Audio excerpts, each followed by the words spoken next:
Music from this episode is available on the Twin Peaks Evangelion Spotify playlist. Check the show notes for a link.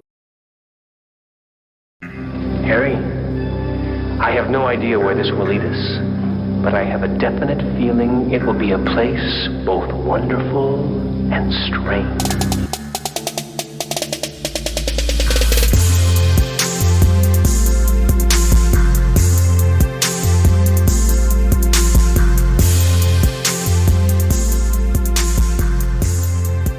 Hello, welcome, kia ora, and hi, and hola, and buenos dias, and whatever else, whatever other greeting you have in your country.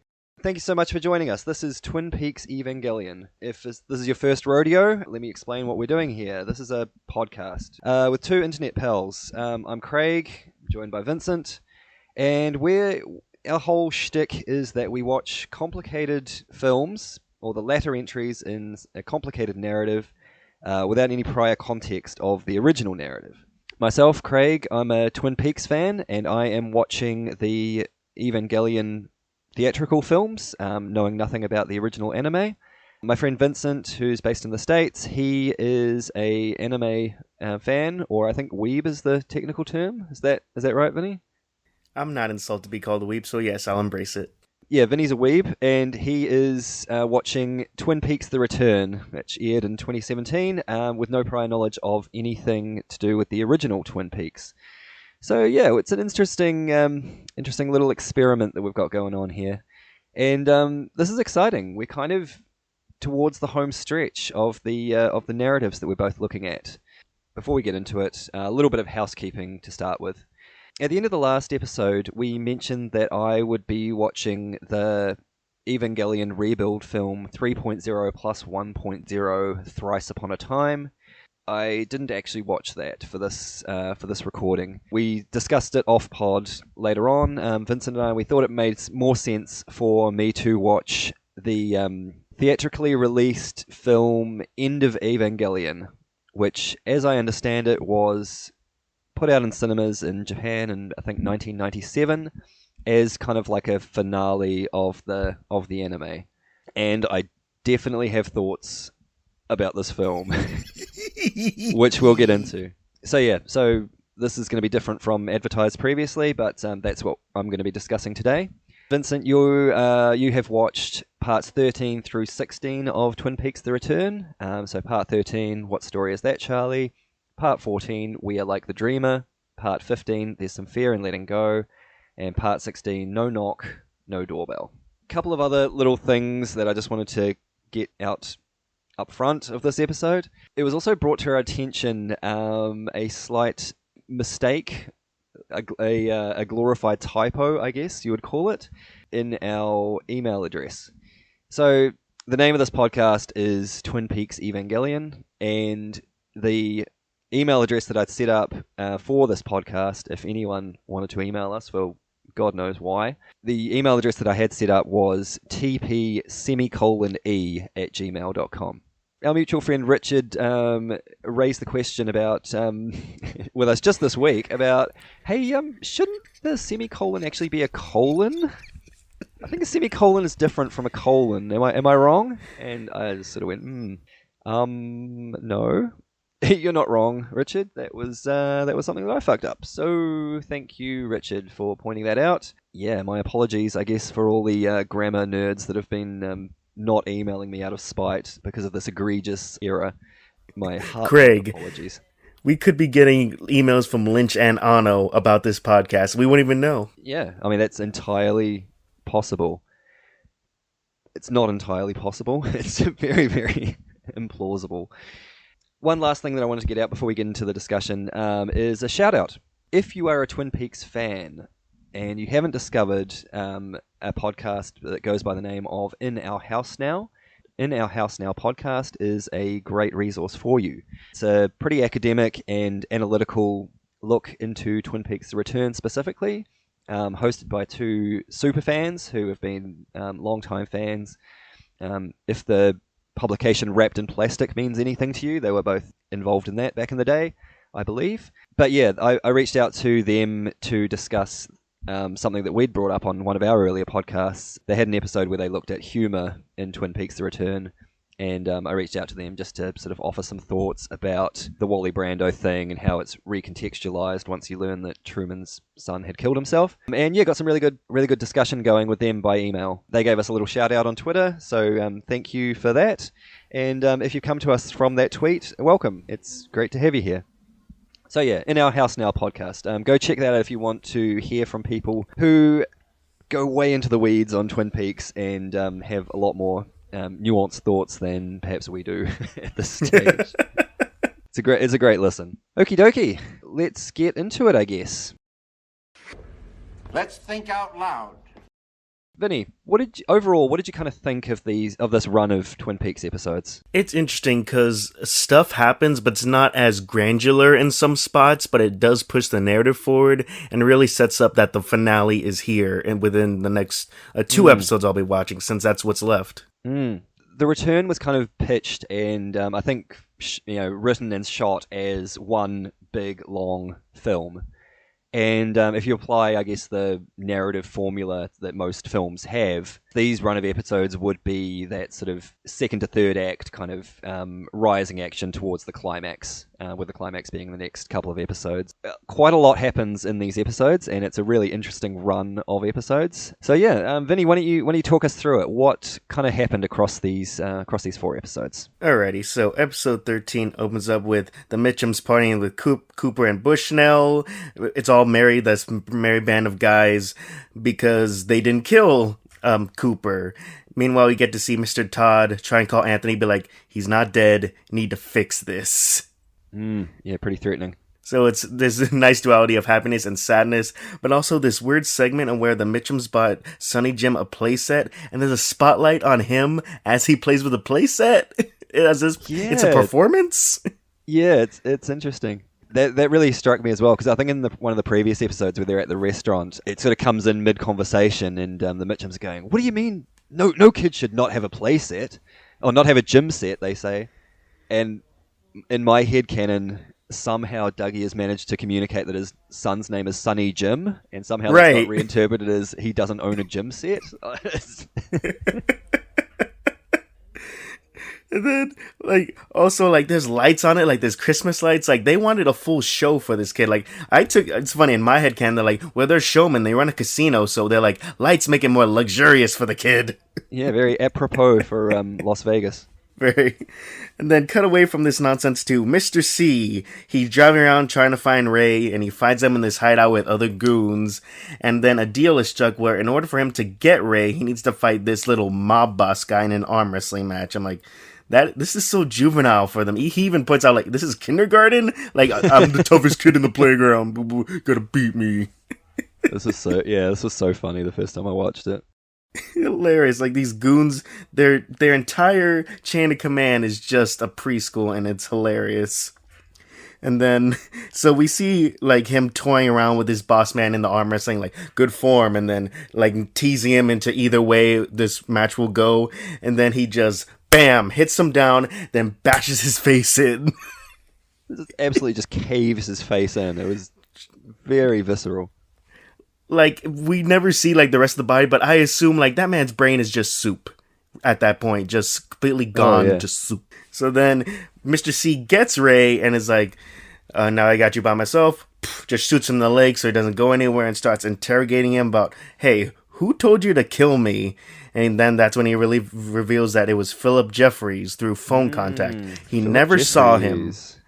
Philip Jeffries, the man who I assumed is Tom Hanks or Denzel Washington. And we'll get to that. So then they start discussing how the plan was to kill him and then put this ring on him, this emerald colored ring on him. And then he's like, and then Cooper's like, hey, thanks. Just shoots him in the head, so he's dead, puts the ring on Ray's body, and then Ray's body disappears and goes to the Red Room. Yes, interesting. It was the last thing I thought was going to happen. I thought, the body was just going to disintegrate and that beyond. No, it's a teleportation to the Red Room. And so then the ring disappears off Ray's corpse and goes to a table of some kind that's in the Red Room. Then, the amputee man is like, It's like almost confirming, like, well, this is Mr. C I was hoping for, so gotta take this ring and hold it for later. Which is like, oh, so this goes back to the master plan of like the beginning of like him talking to Cooper at the beginning about like letting go, and he needs to be out there because that must be the plan. Getting Mr. C back in here. He doesn't belong in the outside world, and it's your job to go get him after all these years. Yeah, interesting. What happens and also next? We get info about Phillips is in the Dutchman's, so that's where Mr. C's gonna look for him. Then cut to Anthony getting poisoned from a deputy cop in Las Vegas. And the cop gives him shit about, like, this is such a cowardly way to kill someone. It's perfect for a little weasel like you. Like, not only are you not man enough to like go up to a man and just shoot him, like, you will kill him from afar and then run back to your little boss. Yeah, really just really cucks him in that moment. I mean, Anthony's such a pussy. I mean, come on. Then we get some small business with Norma talking about franchises about the diner with this man Walter. Meanwhile, we're establishing that she has chemistry with this man Ed, but they can't be together for some reason. And it's like, cool, logistics with the cafe. Awesome little detail. Then we see a talk between Eye Patch Lady and Doc. He's admiring her display for the golden shovel.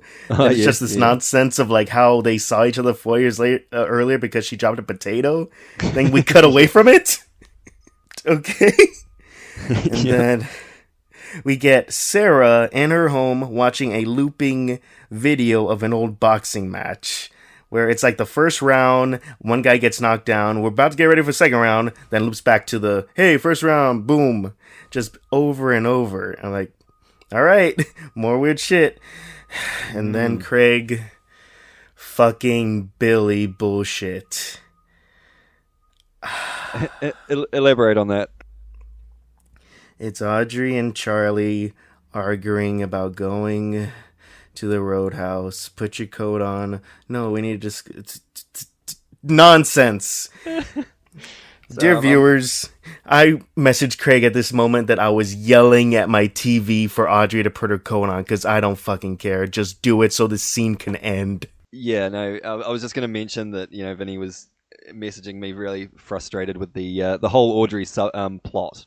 And knowing what I know about Audrey and knowing what I know about where she, what happens, very, very funny. Very, very funny to see Vinny in this state. Like, I remember you described me how, like, in the original series, she was like a sexual awakening. She was like a fan favorite and all of that. Like, whenever I watch the original series, I'm gonna hate her. I'm not gonna like this woman at all. I would just see her and be like, no, I don't care. She's not hot. She's corrupting the good stuff that I like, and I hate it. Wow, that's fascinating. It's really interesting. And then we get that. Then we just see Ed eating soup at his gas station. Credits. Yeah. So the last real narrative we get is the Billy bullshit, and we just silently see Ed sipping his good soup at the gas station over credits. Fuck off. Wow. Strong words. So not a fan of this particular episode then? Or? I mean, it was an alright episode until that. Okay. Interesting. What happens in part 14 then? Part 14, we go to Gordon calling the Twin Peaks station, and we have a nice little back and forth between him and Lucy. Like, that means they met in the previous series. I get to see them interact. That's cool. I get to see that eventually.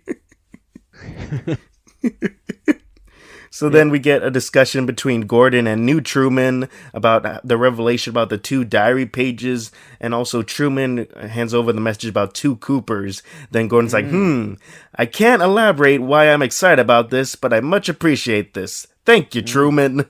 Yeah. And it's like, that's good. I need to see Gordon and Truman in a room together, just them yelling back and forth before this thing ends. Just please. So then we cut to more FBI stuff between Tammy and Albert. Albert starts discussing the first case about their Blue Rose organization that had Gordon and Jeffries in 1975. This Lois Duffy, who apparently murdered a doppelganger of herself and described herself as, I'm like a blue rose. And Gordon interrupts him with, coffee time, with a big old smile and 2 cups of coffee. Just as an aside, did you catch what the explanation of what the blue rose is, or what it kind of signifies? Because I think Albert has a discussion with Tammy, and she sort of gives him an answer. Yeah, she's very smart. She comes up with, well, a blue rose isn't natural in nature, so it's manufactured. So what was killed was a manufactured Lois Duffy. Yeah, and that's really interesting. And I'm not going to dwell on this for too long, but there's a pretty significant reference to the blue rose in Fire Walk with Me, and there's very pointedly no explanation about what it is. So fans were kind of speculating on what the significance of the blue rose might be for almost 25 years. Right. And then it just kind of gets dumped. And I just got to say, as a long-time fan and just gloating a little bit, that was my interpretation of it this whole time, is that, roses, don't shake your head at me like that. You're so roses, cool, Craig. You're the coolest. I know, but if I say that I know, then that's not cool. So, thank you. That was always my interpretation of what the blue rose was, is that it's something that doesn't exist in nature and is therefore not of the natural world. Anyway, so what happens after that? Another revelation. So Diane enters the room, Deputy Diane, reporting for duty, and they let her know about the Dougie inscribed ring that was in Jeffrey's body. That's when we get the revelation that Diane is half sisters with Janie. Whoa! What? Yeah. Yeah.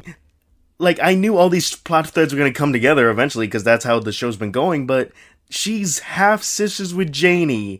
It almost makes sense with how much they bicker out of their situations like one another. Yeah. That was good. And this only just occurred to me just recently, just rewatching it, is that she makes a big deal about not wanting to go into the morgue to see the dead body and, sit out there and smoke and text with Mr. C. But if she had gone in and seen the ring initially, then this could have all been... this could have all been done much quicker. Matthew Lillard might not have died. Who knows? Exactly. Yeah, things could have turned out quite differently. So then she gives them the information about them being in Las Vegas, and that's when Gordon contacts the FBI agency in Las Vegas. Then we see these two just dumb FBI agents arguing on how they're gonna find this Dougie and Janie E, because there's so many in the Las Vegas area. And then one guy's like, well, how are we gonna do it? Then the head guy goes, well, that is what we do at the FBI. That's one of my favorite parts of the whole return, I think. Is that, how many times have I told you? Such a good delivery on that. It just slays me. I just wish I could see that guy's audition. Like, okay, say this line, but say it how the craziest way you want to say it, and all the different takes they had to get to. Yeah, and then Lynch is just like, no, more. more. Like you're really mad at him. So, as if this couldn't all get any weirder, then Gordon starts talking about a Monica Bellucci dream he had. Mm-hmm. Name-dropping Monica Bellucci was the weirdest thing for me. So, we get this black and white dream of them getting coffee. Cooper's there, but you don't see his face. Then Monica Bellucci tells him, we're like the dreamer who dreams, lives inside the dream. But who is the dreamer? It's like, well, more cryptic messaging in the show. I'm all for it. Then it gets weirder, where it then turns into a flashback of the Philadelphia office of the FBI with a young Cooper and Gordon, where Cooper is trying to tell Gordon about a weird dream he had. Then it is known that Philip Jeffries is coming to the room, and a man walks in, and I'm staring at him. I'm like, okay, not Tom Hanks, definitely not Denzel Washington. He gets closer, and then, my God, David Bowie shows up. Yes, David Bowie. I am so happy that it's David Bowie, because as soon as I saw him, makes sense. Honestly, makes sense. Yeah. Yeah, I mean, it was a little bit unfair of me maybe to make you sort of speculate on who Jeffries might have been played by in the film. And you asked me, was it a big star? And I was like, mm-hmm. Yep, he is. And and he is. He was probably one of the most famous people in the world at the time. And I just gave you the cast of Philadelphia as a response. Yeah, I still laugh about that. What's a 90s movie? Philadelphia. That'll do. Funny story about the filming of that scene. So that's a scene that was taken from Fire Walk with Me, and okay. funny story about that particular scene, sort of behind the scenes story. Yeah, they're all in the room and they were all sort of shooting and stuff, and Lynch goes up to Miguel Ferrer, who played Albert, and he was like, "Hey, Albert," because he called him Albert on set. Mm-hmm. "Hey, Albert, check it out." And he's like, "Yeah." He's like, "Look over there. That's David Bowie." And Miguel's like, "Yeah, it sure is." And Lynch just like, "Pretty cool, huh?" Which is such a David Lynch thing. It's so funny. Oh, I love it. I love this man more and more. I hear about the behind the scenes stuff. I haven't even looked at the behind the scenes of the show because I'm scared about, spoilers or with like offhanded things, but I am so excited to just get into every behind the scenes thing. There's some amazing, there's some amazing behind the scenes content for the return. He had a guy, a documentary maker, sort of follow him around and had unprecedented access to all this stuff. Awesome. Which is really cool. Every director needs to fucking do that on any project. I don't care how prestigious you are. Just have the real stuff about this because this is what we want to see. Yeah, no, it's great. God. So then Bowie comes in, points at Cooper, and goes, "Who do you think that is?" And just raising a question about who this man is. And then just cut to modern day Gordon. Damn! Forgot all about that. Yeah. So this memory was apparently lost to him until that very moment? Like, that's interesting too. Because last episode we got this just weird memory of like a woman screaming for Laura Palmer just coming to Gordon again. And now this thing is coming to Gordon again. Like, what is happening with Gordon? Yeah, and I think Albert also says something about, "Oh yeah, I'm starting to remember that," like as if he's kind of lost that memory as well. Also, I love seeing young Albert like, yeah, he's still missing hair, so he's been stressed this entire time. Yeah, he's a very fun character in the original. So he's just like also, the crankiest person. I'm so happy to confirm he is in the previous series. Like, more Gordon and Albert shit. Like, this is gonna be such a treat. Yeah, it's great. It's good stuff. So then, cut to the Twin Peaks Sheriff Station where Chad is arrested. Apparently, they've been looking over him for months and they just arrest him. Fuck yeah! Chad definitely sucks. Fuck Chad. So then our beloved crew of sheriffs head up the mountain like the message foretold them. Bobby starts talking about how his old father's base had just a bunch of machines. He couldn't tell you what they were about, but just a bunch of machines up there. Then they head to the coordinates at 2:53. There was smoke, electric crackling, and a naked woman with a weird face. Yeah, all that happens. And then it gets weirder where the vortex opens up in the sky. All the men are basically hypnotized by it, and Andy is taken. Craig, I was so scared in this moment that they took Andy. I was scared he was about to die because I'm like, really? He needs to get home to Lucy. He needs to get that chair that she ordered for him as a surprise because she loves him and she wanted to gaslight him into getting the chair that he wanted. That's right. Yeah. I was so concerned. I remember my first thoughts on this were there's a vortex and, it ends up being the giant, or who we later find out is named the fireman. It ends up being his domain. I just remember thinking, why the hell did he pick Andy? Like, it was just like, it's the least likely choice. Right. You've got Hawk there, who's kind of, in tune with all this stuff. You've got even Bobby is, his father was involved with all this supernatural shit, so maybe there's some link there. Truman maybe, had some exposure to some of the stuff, but Andy was just like, the least out of those four was the least likely choice, which is probably why they picked him, to be honest. Exactly, he's an innocent voice in the hysteria about it.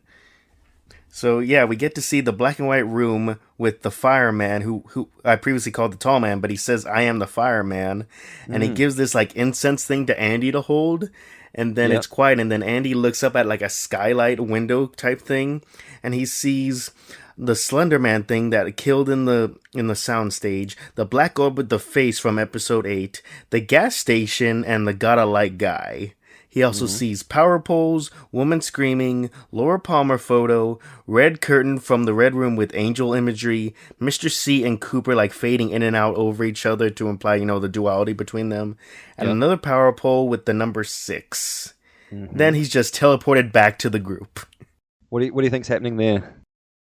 I think it's just the fireman trying to tell him all that's going on, that something has escaped the red room and they need to be worried about it. Because once he's back, he alerts the others about the woman. We need to get her to safety. Someone wants her killed. So not only did that visually tell him something, but inside his mind, he's told information about this woman that people want her killed. So he just immediately takes charge of the group, and the group is like, I don't remember anything that just happened, but I know something just happened. Do you recognize the woman? Is she the one where Cooper was with before he exited the outlet? Yes, I think so. I think that's who it's supposed to be. Yeah, so when he fell through the floor of the red room in episode 3, I think, and did all that stuff. And the last we saw her, she went shooting off into space after electrocuting herself on that. That's right, it was so weird. They're on the thing in nothingness in space, and she just kind of falls off and screams, and he's like, oh well. Yeah. Yeah, so I think that's who that is. So yeah, she's out as well. Well, don't know how, but she's in the safety of the Twin Peaks Police Department. So then after all that's taken care of, we get to security guards, Jimmy and Freddy, where this Freddy character has this glove on his right hand, and Jimmy prompts him to tell him the story and how he got it. So apparently this Freddy man had a dream about meeting the fireman who told him he needed to go down to a hardware store, go to an open package of gloves, purchase the right-handed glove, and how he will have the power of a jackhammer on his hand if he puts on the glove. Yep. And then it escalates where he does all that and is also informed to head to Twin Peaks because he already has a ticket to the place. And that's where he will meet his destiny or fulfill his destiny or something like that. It's so weird, and I was pretty sure like the establishing shot, I wasn't sure, but I think the establishing shot was the hotel, wasn't it? That these guys are security for the hotel. Yes. Okay. Yeah. No. I think they were waiting for a delivery or something like that. Yeah, they're waiting like shift delivery, and they're just like passing the time. But yeah, like he tells this story like it's nothing. Like this shit's just his life now. He has this glove stuck to his right hand because a crazy tall man told him to do it, and he's here by destiny. Yeah. So weird. Then we cut to this Elks Point bar with Sarah. She goes in, orders a Bloody Mary at the bar, and is harassed by this trucker with a "Truck You" shirt on. Like, okay, that's a cheap joke, and I like that. He starts harassing her, and then she's like, "Walk away." He's like, "It's a free country." I'm like, "Ooh, you're a badass." So I'm like worried for Sarah's well-being until the moment where she looks him dead in the face, slips her face off, where you get to see inverted colors into this empty hole of a face, a creepy smile, and her saying in a weird voice, "Do you really want to fuck with this?" Then she puts her face back on, the man is in shock, and she just takes a bite out of his neck, and he falls to the ground dying. Yeah, that was very unsettling to watch the first time. It is the creepiest thing ever. Just the uneasiness that gave me, just like this crazy Sarah woman that we were introduced to in this last batch, and now she's just this demon-like creature. Mm-hmm. And my favorite part is like how she has to pretend like act like shocked. She's like, he fell over. Yeah. Then the guy's like, but he has a piece of his neck missing. Oh. Yeah. I love how she ends that scene as well, where he's like, "Did you have something to do with this?" And she's just like, "Sure is a mystery." Mm-hmm. Yeah, that was really good. In my head canon, I'm like, this maybe has happened in the years since like the original like Laura Palmer thing, where like maybe she's gone shenanigans. She's like, Twin Peaks, it's a mystery. Who knows? Yeah, maybe. Yeah. Shit like this probably happens all the time. All the time. Then we cut to Bang Bang Bar, women discussing Billy in a booth. Ugh. This dumb bullshit story about him being covered in blood and maybe slept with one of their moms, and then he leaves and then credits. Ugh. I feel like Billy might be your most hated character in this I hate thing. him and Kid. Fucking hell. So yeah, that episode ends. It's an interesting episode, but again, I am mad at the ending by just referencing Billy. Well, thankfully, Billy never comes up again. Or does he? God, Craig. Okay, episode 15. Part 15. We see Eye Patch Woman with her golden shovel walking up to Ed's gas farm, and she's freeing him of a relationship they have. Which is like, wait, what? Because he's very confused as well. Like, after all these years, I'm free? She's like, yeah, you clearly have a thing for Norma, so go get her. So then we just follow Ed to get to the cafe where he's about to talk with her. She's like, one sec, I gotta talk business with Walter. So that's when she tells Walter that to buy her out of her franchising rights with the cafe so she can just maintain the Twin Peaks location. And it's like, okay, because earlier they had discussed like the quality of the pies at the other locations and how it's not up to par as her standards, because at the main location in Twin Peaks, she used like organic, fresh ingredients, and the other places are, they pick whatever ingredients they want. So that was like a sticking point, enough for her to just get out on the entire business decision. Yeah. So Walter leaves. Been some interesting analysis on these scenes, and one of the big analyses is that this whole discussion around Norma and the franchising of the restaurants and the quality of the pie ingredients and all that kind of stuff was probably like an analogy for Lynch's filmmaking process. And how because he's famously doesn't compromise on his vision and wants final cut of all his products. There's been some analysis that Walter kind of represents maybe TV networks that are sort of saying, well, it would be more appealing to advertisers if you included this kind of stuff in your shows, and through Norma he's kind of saying, well, no, it needs to sort of fit the vision, and it's not about money, and it's not about creating a profitable product so much. It's it needs to be done with love and have all the right things that it needs. So yeah, interesting little analysis there. It's funny you saying that. I can expand on that, where it's like she probably got into the franchise thing, like, let's see how it is. Maybe that's Lynch also saying, I should direct Dune, let's see how this is. Horrible experience, never doing that again. And even with the original Twin Peaks, there's some behind the scenes stuff with some studio interference and that, which we can get into at a later stage if we want. Yeah, that reminds me of a question I want to ask you. So Lynch directs all of The Return. How much of the original series does he direct? A bit. He directed the pilot, which I think he considers one some of his finest work, and the pilot in particular is incredible. He directed, I think, I'd have to look this up, but I think 1 or 2 episodes of the first season. I think he directed the first episode of season 2 and maybe 1 or 2 episodes throughout, and then he directed the last episode of season 2. All right. Which, I considered kind of the best episodes. Yeah. Interesting tidbit too. Norma is played by Peggy Lipton, who was a big TV star in the 70s. She was married to Quincy Jones, the musician. And is Rashida Jones's mother. Wait, what? Yep. She's Rashida Jones' mom? Yep. She passed away, I think, this year or last year. Yeah. Fuck. More roller coaster of emotions for me. What? Yep, Rashida Jones's mum. That's awesome. No wonder she's cool. Anyways, back to our originally scheduled programming. So after that business debacle, Ed just confesses love to Norma, and they get engaged. So good for them. Yeah.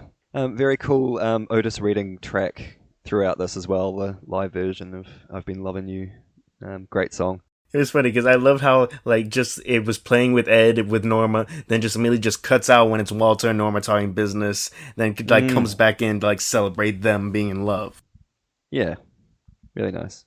So then after that happiness, we cut to Mr. C driving to a gas station where him and a man walk upstairs and they disappear into the ether, where they are then in a room with the tar man. Mr. C asks him about Jeffries. He pulls a lever, light and electricity crackling. And then he is taken to an outside lot, outside of a hotel room, where a weird woman opens a hotel room for him. He walks in the room, and the giant tumor machine is in there, and he knows that it's Jeffries. And it starts talking. Now, Craig, is the voice, is it Bowie's or is it just a construct? It's not Bowie's voice. Mm-hmm. Bowie, I think he was doing a sort of a southern accent in the film. Right.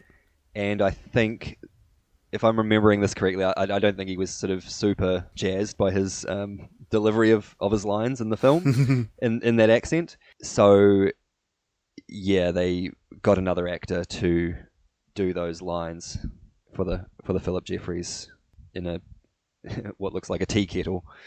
Yeah, just a giant tea kettle smoking thing that's talking to Mr. C. So they start discussing like, hey, why kill me? Did you call me 5 days ago? No, you didn't? Why? Oh, I don't have your number. Like, that got a chuckle out of me, just like the small little, oh, I don't have your number. Why would I call you? Then we get a flashback, talk about this flashback about Jeffries not wanting to talk about Judy, this Judy woman, how this Judy woman is a mystery. And then he's trying to get information, and then Jeffrey's like, well, just ask her yourself. You know who she is. And then he asks for information about that, and then the machine starts smoking out letters for Mr. C to write down.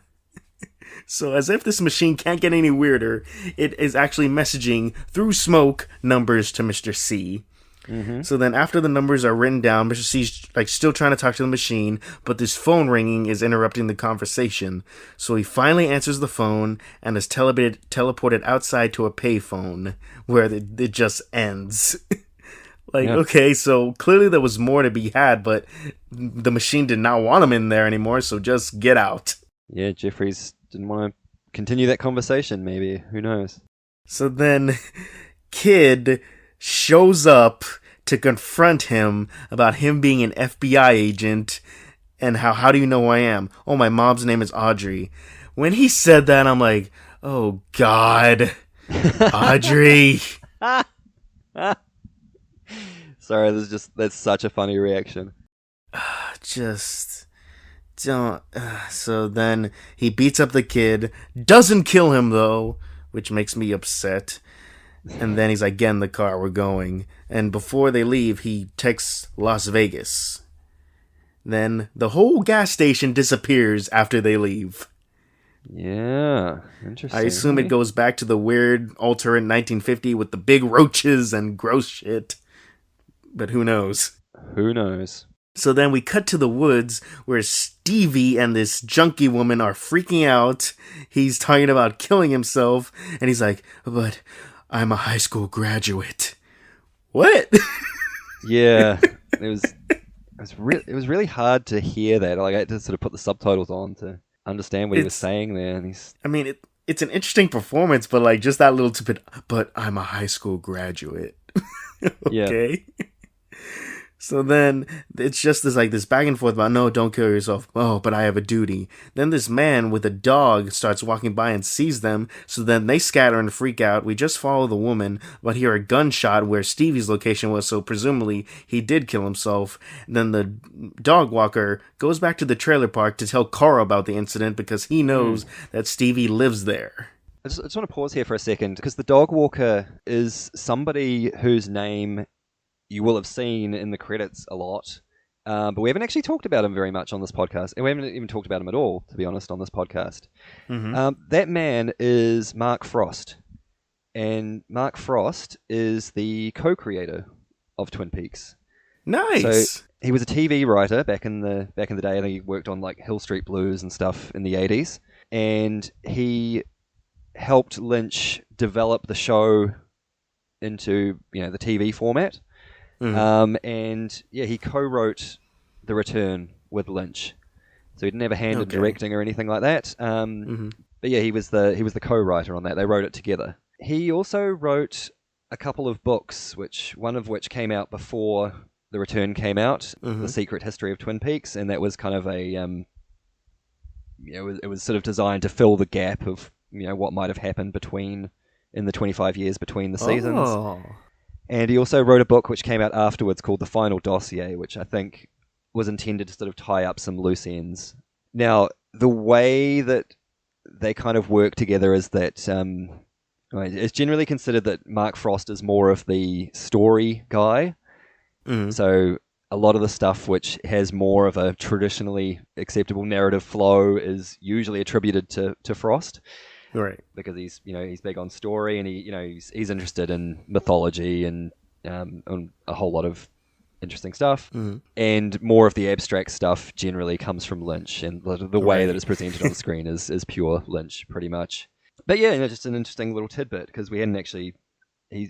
Mark Frost is heavily responsible for all of Twin Peaks, and we haven't actually mentioned him once, which is probably a failing on my part. So yeah, that's who that man is. Awesome. Yeah. So cut away from that to the Bang Bang bar, where Jimmy and Freddie are. Jimmy tries to say hi to this woman, but her husband is very upset, starts a fight with him, so Freddie intervenes with his magic hand glove and bashes the dude's face in, basically. Yeah, this was so good, and I love that this was so cool. The ZZ Top song is playing, which is a great track. Perfect dad rock. But I also like how we probably can't afford to have them there, so let's just have the guy announce the song is to be the next one playing. Yeah, exactly. And I love when he punches him, the song completely just like record skips pretty much. Do you know much about ZZ Top? They were in Back to the Future 3. That's right, yeah. Just an interesting little tidbit. So ZZ Top, obviously, they've got iconically long beards. Yeah. The one clean shaven guy in the band. Yeah. His name. You're gonna laugh at this. His name is Frank Beard, and he's the only clean shaven one.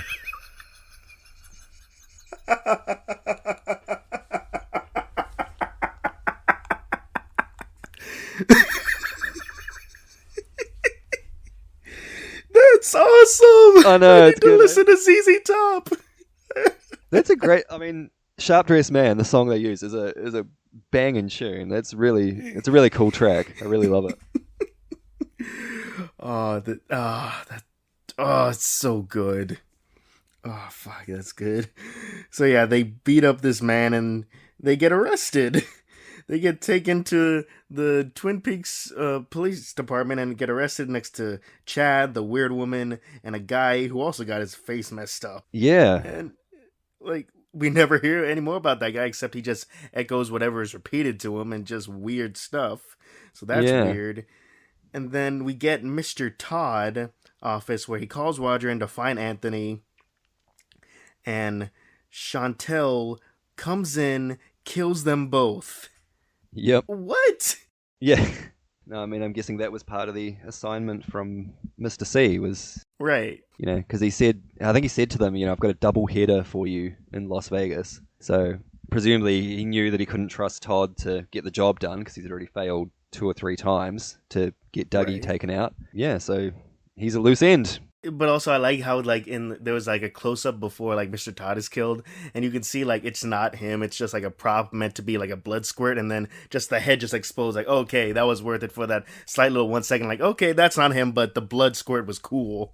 Yeah, I love her little moment when Roger hasn't quite died too. He's kind of off screen, sort of wheezing. He's just oh god, hold on. God. Just turns around, just doof.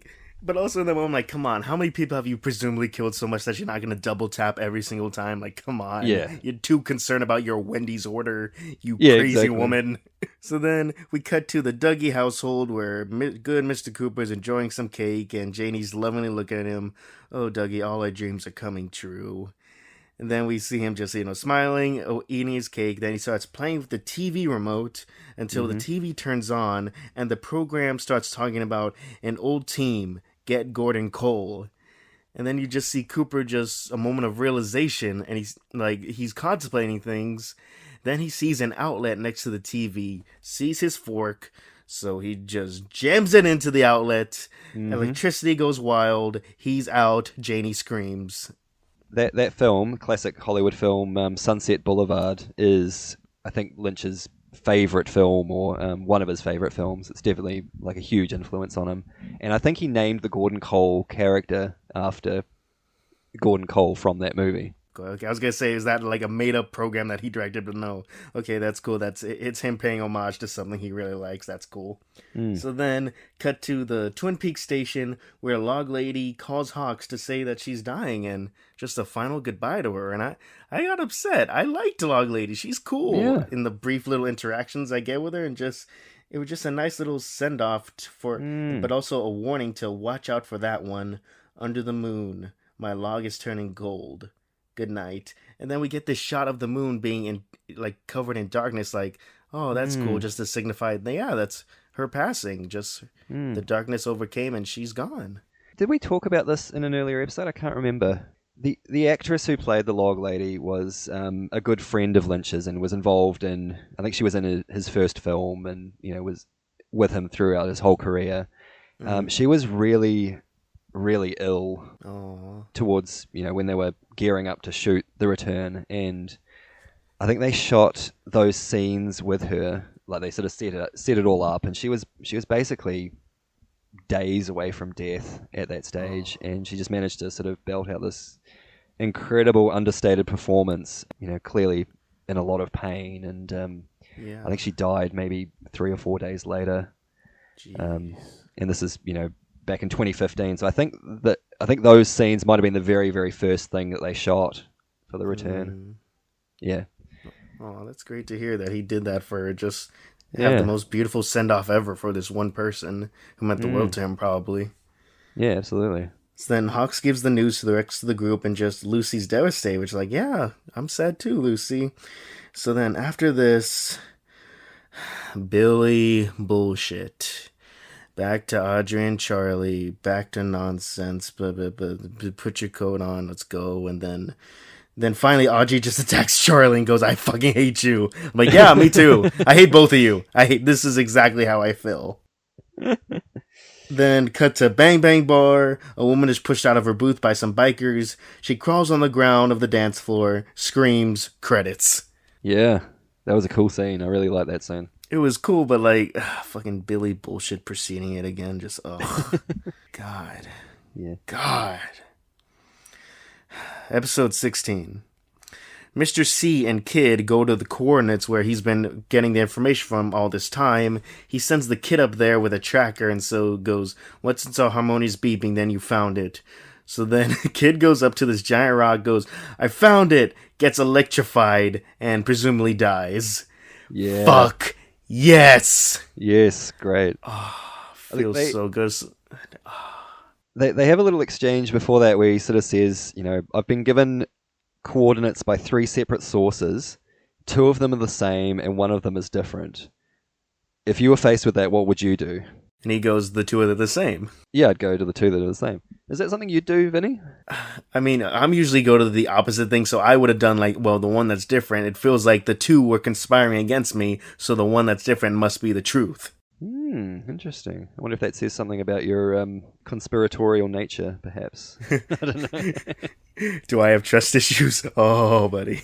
You want this podcast to be 4 hours long? No. Let's keep going. All right. Enough therapy. So then Mr. C just goes, oh, well, goodbye, my son. Now, did you twig that there was a father-son relationship there before this? No, I just figure it's well, I should say something. Goodbye, my son, kid. He's a kid or some young. I didn't find any, relationship behind those words. No, the only reason I ask is that this was kind of like a thread that people were tugging at prior to this episode. Because there was this whole thing about how, I think on the Skype call that Truman has with Doc, he mentions that Cooper went and saw Audrey Horne when she was in intensive care before he vanished. And this was 25 years ago. And then we found out that Richard was Audrey's son. And so we're sort of thinking, drawing some pretty grim conclusions from that. Well, good thing that's the last grim thing we'll talk about a hospital scene in this podcast. Yep. So, but also during all this, like, what I think is Jerry, was it Jerry who was onlooking with binoculars? I think I'm high! Yes. Okay, so Jerry was onlooking with this, trying to use binoculars, but using them the wrong way. He uses it like as a monocle, but it's also reversed. Yeah. So he can't see anything. Then once the explosion happened, he goes, "Bad binoculars." Yeah, he thinks that somehow his binoculars have caused this explosion to happen. It's so funny. So funny. So after all that, Mr. C opens up his phone, sends an emote smiley face with all. But then we get a close-up of the phone, and it says not delivered, which is like, interesting. So then, cut to outside the Dougie residence, where Hutch and Chantel park to scope out the place, but also the FBI stopped by to look at the place. Like, okay, well, something's gonna happen with these two different factions. Yeah. So then we establish that, and then we cut to the hospital where Cooper's on a ventilator, surrounded by Janie, Sonny Jim, Bushnell, and then eventually the Mitchums, where they're all like discussing, well, he's out of it. We don't know how long he's going to be in this coma. And then just Sonny Jim and Janie leave, and then Bushnell gets a call about the FBI scoping for Dougie at the office. So then he's worried, starts trying to plan. But also we cut to our beloved FBI agents and Gordon in a room with machines with the sound of the heart rate monitor interlaced over it. It's like directed in a way where Gordon's supposed to hear the heartbeat monitor. That's what I got from the language of the scene. Yeah, I'd never considered that. That's really something to think about. Because it's never addressed later about, hey, I heard, it was just that one little insert of like Gordon knowing what that sound is, because the sound is interlaced over him. So it's like, does he know? What is this? That's really interesting. And for as much sort of listening to discussions about Twin Peaks and analysis and that kind of thing, this is the first time I've heard this interpretation. This is really interesting, Vinny. Haha! Success! This podcast is worth it! Let's not go crazy. Okay, well, I mean, we can't spell our own email address, right? But, oh well, back to this. Cut back to the Dougie household where it's Hutch, Chantel, the FBI, staking out the place. And then the Mitchum comes with catering to stock up on food to make sure Janie and Sonny Jim eat right, which is like, oh, you guys are good. So then it's both sides being confused about what the hell is going on. Mm-hmm. And then as Hutch and Chantel are looking, a man in an accounting car comes up to them and says, "Hey, you're in my driveway." They're like, "We're not in your fucking driveway. Piss off." So then the man's like, "All right, I'll move car for you." So then he just keeps ramming into their van, backing it until it's outside his driveway, he presumes. Then they get mad, start shooting at him, and then he goes to his trunk, gets out a different gun, and just blows them both away. Yeah, very strange scene. It's so weird. And then the FBI are on looking at this thing and just arrest that man after he kills them both. So it's like everyone is taken care of, and the Mitchums are very confused about what's going on. And he says, "Well, people are stressed. It's a calm neighborhood, but people are stressed." Yeah. I think that might be one of the funniest lines in the whole thing. It's like, it's so fucking funny. Just them putting the guns away as soon as they see that back. Oh, chill. We're okay. But yeah, good. But honestly, as an action scene, it's shot great. Like, fuck, David Lynch can direct action scenes. Yeah, man. And just going back to the Tarantino vibes, it's really like you'd expect that in a Tarantino film. That whole, being shot up and the being riddled with bullets, and then they're still sort of like Tim Roth being shot up, yeah, coasting towards the handbrake's off, and it's just kind of coasting towards a thing, and rams into that pole, at a very slow pace. It's just very Tarantino. So then after that nonsense, cut back to the hospital where the man missing an arm fades in with the Red Room, and Cooper wakes up, and he goes, "Are you awake?" 100%. The other one is still out there. And then Cooper goes, "Do you have the seed?" Then he takes out the gold ball, which used to be Dougie. Like, wait, that's a seed? That's the seed that Dougie was made out of? Maybe. And then he tells him that he has to make another one, pulls out a clump of hair, gives it to the man, and the man just nods about it. And then he just disappears into the ether again. Yeah. There's some interesting stuff going on there. And then everyone comes back in the room, sees that he's fine. He gets discharged with great vitals. And then he starts prepping to leave, getting dressed, and sends Janie and Sonny Jim to get the car.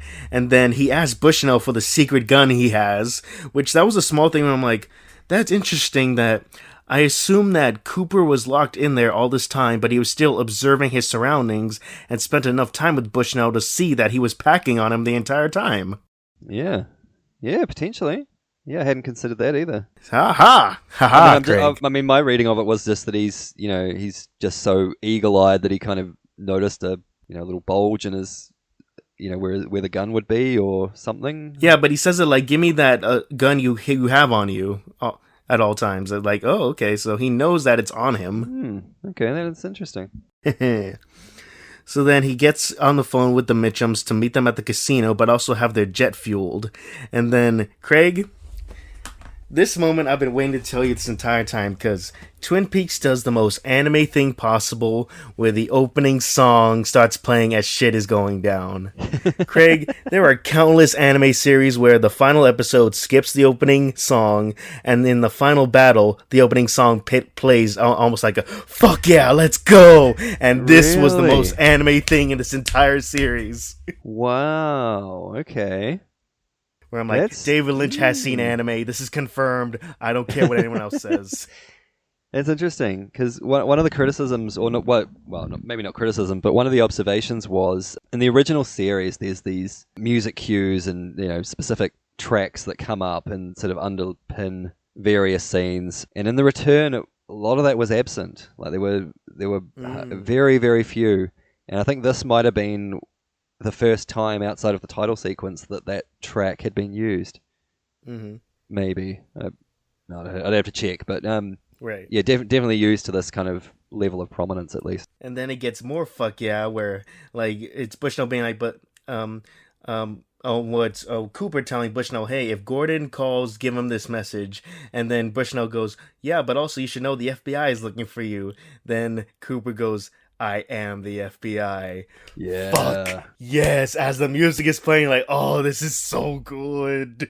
You can imagine the reaction that line got from fans of the original show who have been waiting like 16 hours at this point for Cooper to come back, basically.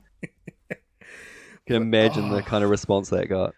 Fuck. Like, if you saw this in like a theater, just the cheers, the roaring cheers. Oh, of yeah. fans. Just, oh. Okay, so then after that fuck yeah moment, we get to cut to Diane, where hours later, she gets the text. It's because I remember I was looking at the timestamps when he sent it. It was like 2 a.m. And then she gets it just delivered at like 12 p.m. So it took a while for that text to go through. And then she says to herself, I remember, oh, Coop. And texts back a bunch of numbers to him.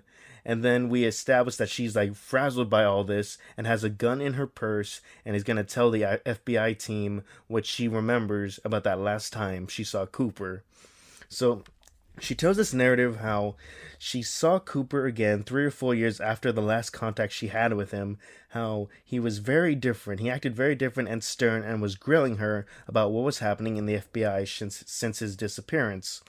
And then at one point he leaned in for a kiss, and she admits, well, it happened before, we've kissed each other before, but this time felt so different. The second he touched my lips, I knew it was different. And then he took comfort in seeing her pain, and then just the most heartbreaking performance ever, how she just disclosed that he raped her. Yeah, this was harrowing to watch. It's so powerful and just so...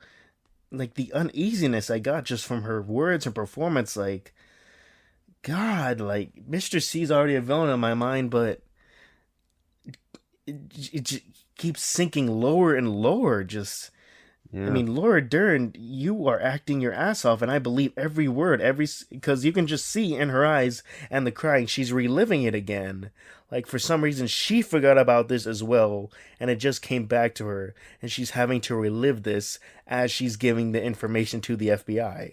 Yeah, I mean, you can think about how she might have suppressed this for so long, and, right. Clearly she, drinks a lot, and...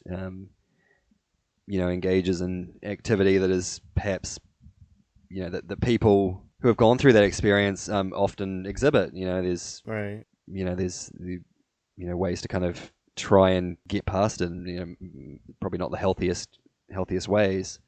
Mm-hmm. Yeah, it was powerful stuff. It was so powerful. And then we keep cutting back to like the gun in her purse and like teasing she's taking it out, but she takes out like a smoke or like candies or whatever on the table. And then she disclosed how she was taken to an old gas station afterwards. And then she starts mumbling to herself, "In sheriff station, I'm not me." She says that a few times, and you can see like Tammy, Albert, and Gordon like being uneasy about it. It's like, what's going on? And then she finally pulls out the gun, aims it, and then Tammy and Albert just shoot her up, and then her body just warps out of that reality. And then we get this little thing about Tammy being like, "a real tupa." I'm like, "Tupa? What the heck are you talking about?" I was very confused in that moment. What's a tupa?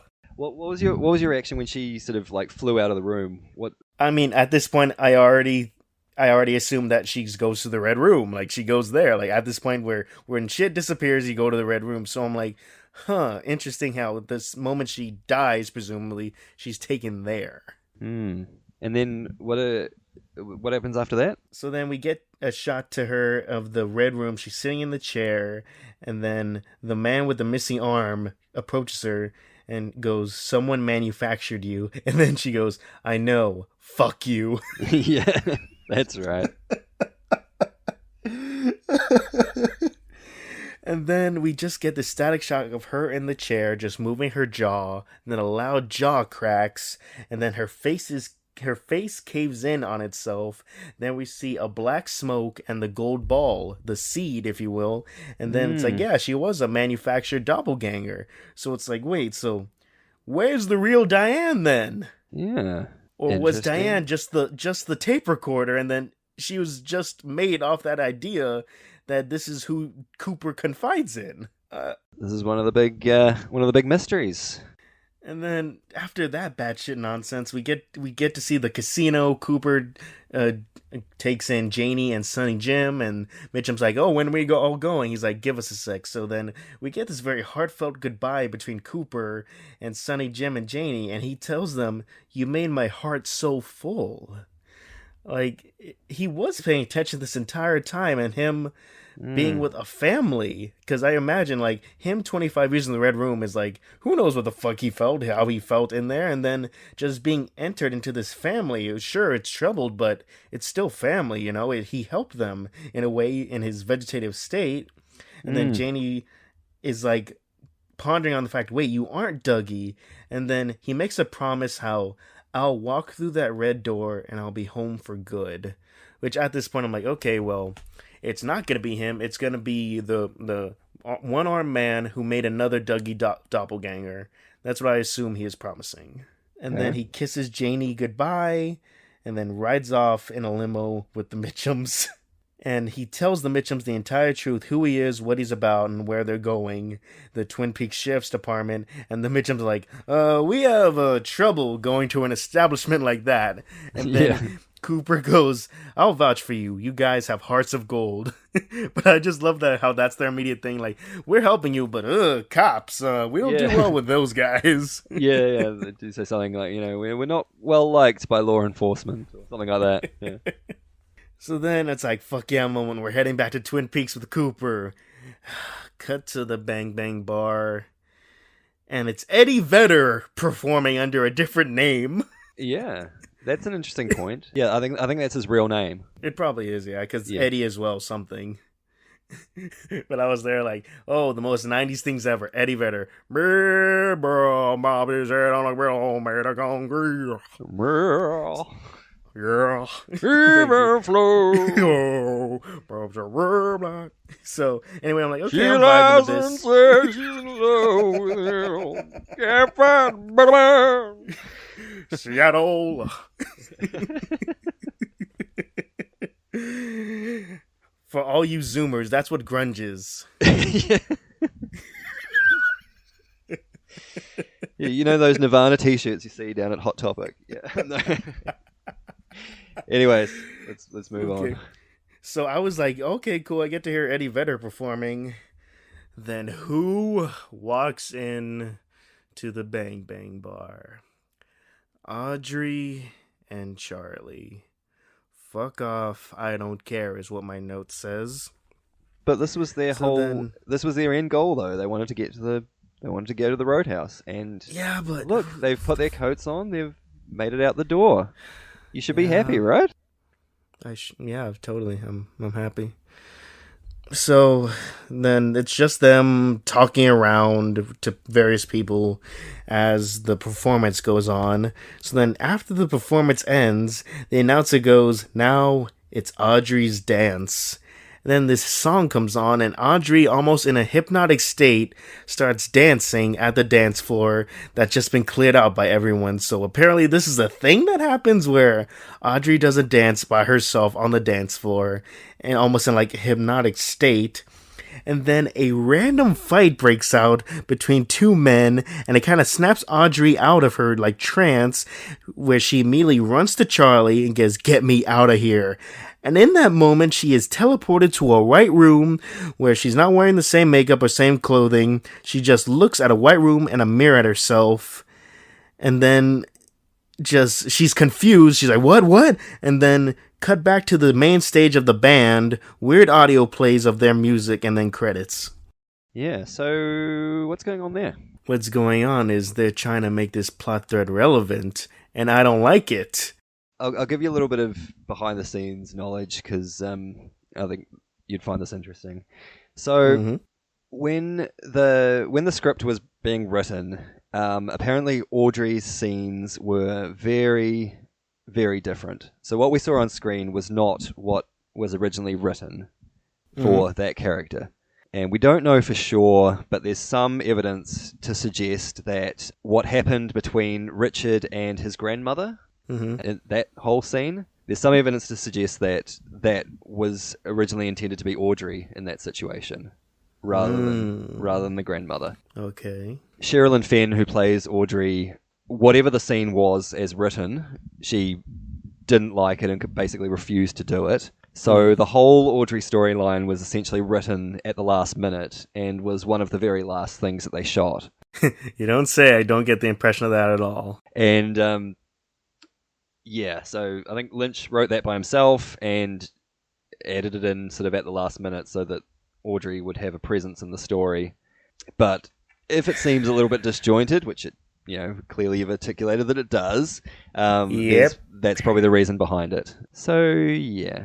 Let me just go on my little rant here. So, the reason why I hate this is it's obviously disjointed, but like, it's weird, but not in the sense everything else is weird, because everything else is weird is at least intriguing. This is just dumb domestic stuff that has zero place. I feel like I'm late to class and just listening to the lecture. I don't know what's going on, and it's just a circle of back and forth argument, which is sure realistic for a domestic, argument, but just get to the point, please. And then you get to the point, I'm still upset, and then, oh wait, this is weird shit, and now it's gonna pertain to whatever the weirdness is in the overall show.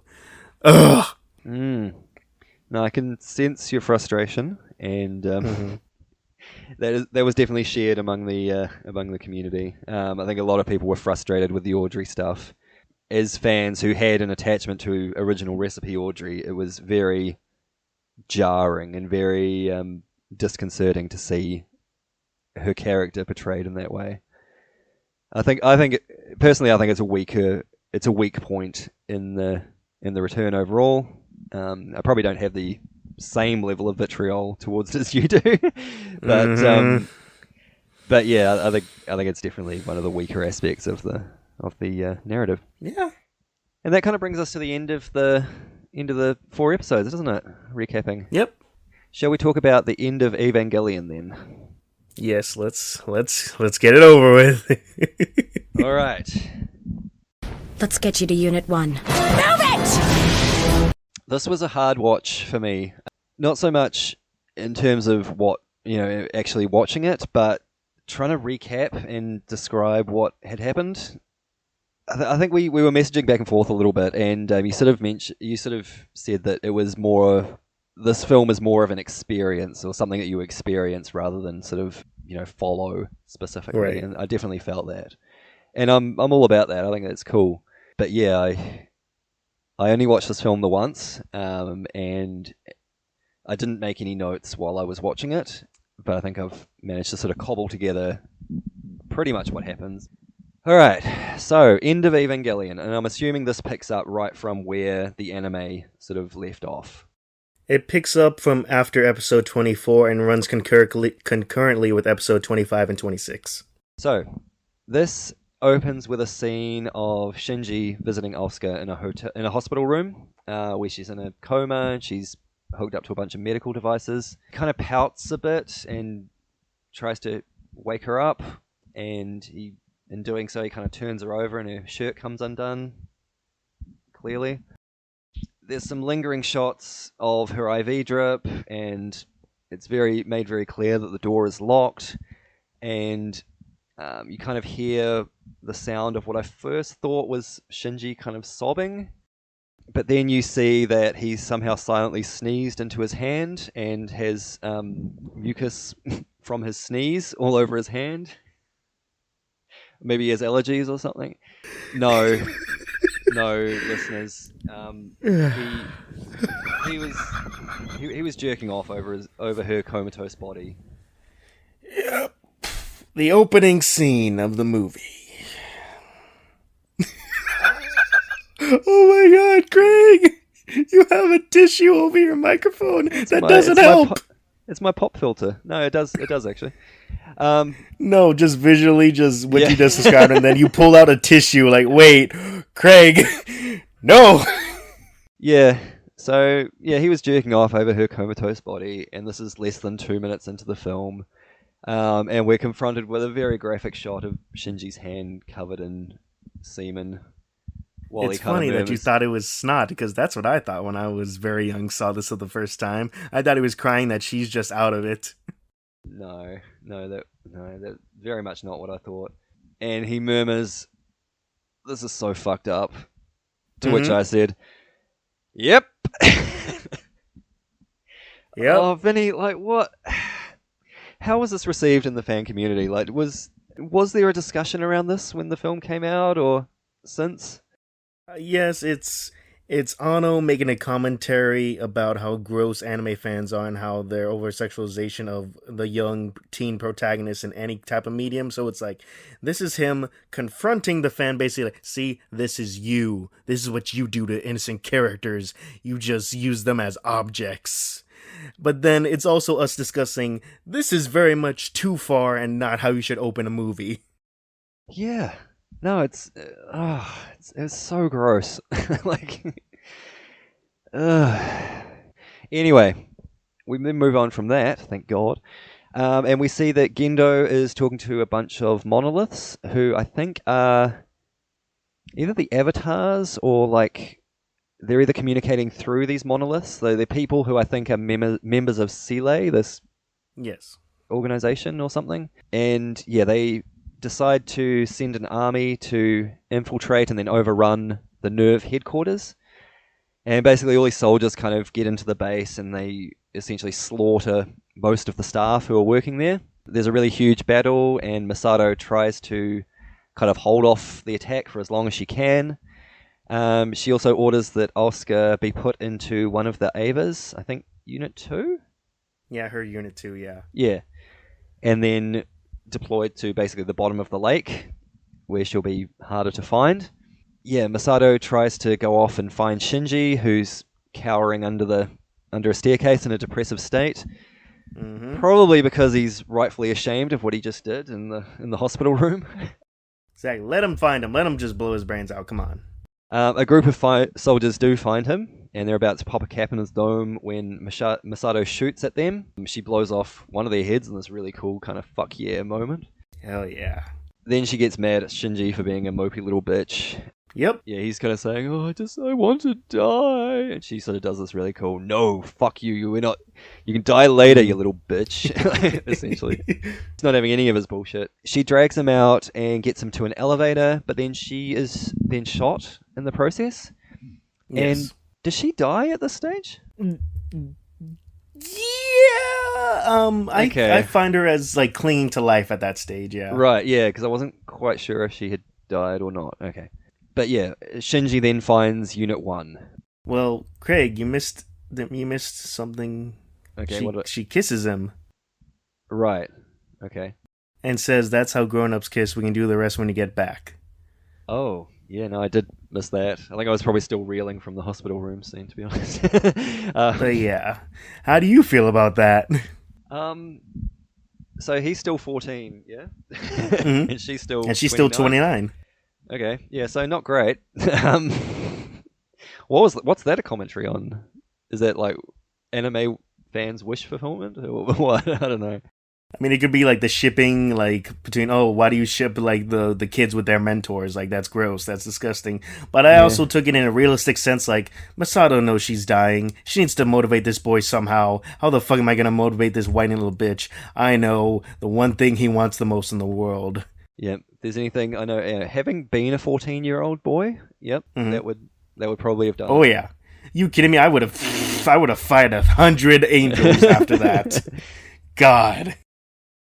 Anyway, Gendo, meanwhile, he finds Rei and plans to use her somehow to trigger the third impact, which to me seems a little bit selfish. Yep. Well, that's why this entire operation is being, because it's him talking to Sele, and then they're like, this isn't part of the plan. What are you doing? We're supposed to cause instrumentality. And Gendo's like, yes, I have all the plans. I have every single chess piece. I'm going to do it without you guys. So then that's when Sele sends the army to infiltrate Nerve to try and stop Gendo and everyone. I see. Okay. So he kind of wants to trigger the third impact because that will somehow reunite him with Shinji's mother, right? Yes, Yui. Who Rei is a clone of. Yes. Is she a clone? Yeah, okay, cool. Ritsuko tries to stop him by setting up a computer virus that is also her mother? Yes, that's established in the original series, yeah. Alright, okay. Okay, so just to briefly summarize it, so it's the Magi. It's based off her mother's brain, and it's 3 different operations of the brain. It's the mental capacity of the mom, who identifies as a woman, the mental capacity that identifies as a mother, and the mental capacity that identifies as a scientist. It's those 3 inner workings of a mind trying to convey what is best for nerve operations and all that. So it's her trying to cause an explosion and convince those 3 aspects of her mom that the right choice is to kill everyone in Gendo because he is a madman. Right. Right, okay, then that's good context. But then Gendo kills her. Yes, because the part that of the mom that identified as a woman said no to the operation. No, okay, I think I've got that. Anyways, meanwhile, Asuka wakes up inside Unit whatever. She emerges from the lake and she throws a fucking battleship at a bunch of military equipment, which is cool as fuck. That was awesome. I love this action. Asuka's such a badass. I love this entire sequence of her just owning everyone. She also punches some rockets that are sort of deployed at her, which was really fucking cool. Like she just punches them and they sort of like crumble around her fist. It was really cool. A bunch of weird white things, and I wasn't sure if these were like Avas or angels or what. Artificial Avas made by Sele. So they made an Ava with the dummy plugs inside them. So this is just Avas just void of any humanity, just being run by the dummy plug. Okay, right. Okay, so these I think 9 of these things. I think, and she has to destroy all of them in less than 3 minutes for some reason. Because her entry plug was unplugged, so now the battery in her thing only has 3 minutes left of power. Right. Yeah, okay. And she sort of does this whole thing about, there's one every 20 seconds or something like that. I can do it. She plows through all of them, which is awesome. But then they kind of come back to life, and one of them pierces her force field thing with this trident and stabs her right through the fucking face. Yep. The artificial Avas then start ripping Unit 2 to absolute smithereens, like they're fucking like vultures feasting on a carcass or something. Yeah, it's so gory. It's just so visceral. That was gnarly to watch. And then I've got one paragraph to describe the rest of the the rest of the film. A bunch of weird shit happens with Ray and Lilith, ? She kind of gets absorbed into it and becomes a divine being, I think. Mm-hmm. There's about a half hour of abstract imagery and a song that I know you want to talk about, Vinny. Mm-hmm. And there's also, in amongst this, there's a whole lot of shots of like real life shots of a movie theater, and then an audience watching this stuff, and then real people in a crowd and stuff. Mm-hmm. Eventually, Rei and Shinji end up in this kind of weird in-between space, and they're kind of merged into this single entity. Yes. Which is kind of the way that their bodies are kind of positioned and merged. It looks like they're, having sex, or, she's on top of him. But they're kind of, they're talking to each other. And eventually, an unconscious Asuka and a conscious Shinji end up on this scorched earth landscape with, like, this giant ray behind them, like in the sky, I think. He cries and tries to strangle Asuka, who then strokes his face and says, "How disgusting." The end. The end. Just hard cut to the end. Yeah. And man, I don't know, dude. Like, this was the ending people had before the rebuilds. It's like, this is it. This is it. This is why everyone wanted the rebuilds. Yeah, I totally get that. Because watching this, I'm just like, phew. Even with all the context of the anime, I'm pretty sure this ending would have really ruffled some feathers. Yes, absolutely. How was this received in the fan community? Okay, so before this, it was the 2-episode finale of the series, where you think in a mecha show, like the finale would be like, oh, big giant robots, big final fight, we stop the thing. That is not what the original ending was. The original ending was basically a long therapy session for Shinji to accept that other people exist and we need to accept our relationship with human beings in order to live. And it ends with a bunch of characters clapping at Shinji, telling him congratulations, credits. Wow, okay. Because I mean... So then, when that backlash happened, the studio was like, make a movie finale. Wait, what do you mean a movie finale? That was my finale. People hate it. They want big anime fights with robots. So, this is what happens when you tick off the creator. Yeah, people want big robot fights and gratuitous ejaculation scenes. Yeah, so you can feel the hate in this movie, can't you? With that, with the violence, with the gore, with the treatment of everyone, you can feel the hate, can't you? Yeah, and even, like...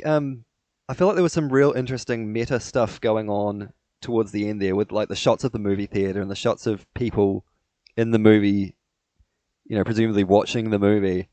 That almost felt to me like the creator sort of saying, you're all kind of complicit in this shit. Like, you're the one fucking sitting there lapping this up. Like, what's wrong with you, kind of thing. It's kind of the vibe that I got. Okay, so to put in context about that big 30-minute chunk, you're like, what the fuck is happening? So this is what the Human Instrumentality Project is. It is to make every person on Earth into one human being free of fear, free of, feelings, free of consciousness. Just one human being, one consciousness. We do not suffer. This is our next evolution. So that is what is triggered when Rei conjoins with Lilin and starts causing basically the rapture, where everyone starts turning into LCL, this goop. Everyone, before they turn into it, see a vision of someone they care about or just see a bunch of ghostly rays. So for one of the girls inside the command center, she sees Ritsuko like hug her because secretly she had a crush on her this entire time, and she goes, I need you. So then one guy sees Masato, who kisses him, and then he gets raptured.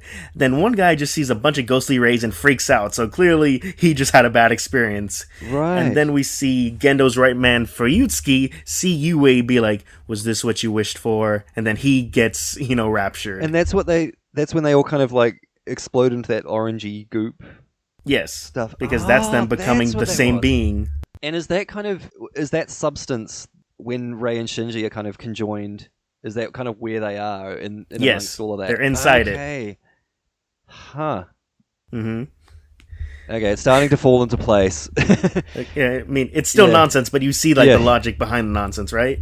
Yeah. No, it's got an internal logic. So Shinji inside an awakened Unit 1 is like also the spire that will control whether humanity survives as that or not. So giant Ray Lilith thing happens, and basically just so the rest of the world, turns into the soup. That you see all the crosses and the lights, and the planet Earth turns red. That's every other soul just being taken to this primordial ooze, if you want to call it that. Right. So then, within Shinji being the pillar for this, that is when episode 25 and 26 happens of the anime, where he accepts humanity and their desires, their hurt, their feeling, and that's when he goes, no, I don't want this. So then that's when he commands it all to just end. Okay. So that's when he talks with Rei about humanity and being what's it about being alive. So basically, Shinji had the power of God in that moment. He said, no, I don't want this, so then just stops everything. Well, guess what, buddy? The apocalypse still happens, so it's just going to be you and Asuka left on the beach, and everyone else can choose if they want their form back. So, okay, so that was happening. Okay. So basically, everyone else can return from the ooze if they want to. They have to go through their own psychological, venture in order to see if they want to come back. So yeah, you just get that shot of Shinji and Asuka on the beach, and the way I interpreted her being choked is him making sure that he's in reality. Like, what are you? Are you like a vision? Are you my desires? What are you? He wanted to see a reaction from her. And then in that moment, she gives the one piece of kindness she's ever given to him. Instead of like, oh, idiot Shinji, you're such a brat. Oh, why don't you do something? She just strokes his face out of kindness. And then that's when he cries like, this is real. The apocalypse happened. I did all this. And this one girl that I love, I'm about to kill her because I thought she's imaginary. And then also with the disgusting line with Asuka, there's two things about it. One, it's the interpretation that she knows that he jerked off on her body because when they're all one consciousness, they share feelings and emotions and memories. Right. So that's what I interpreted her being like disgusting. Like, no, now I know what you did to me earlier.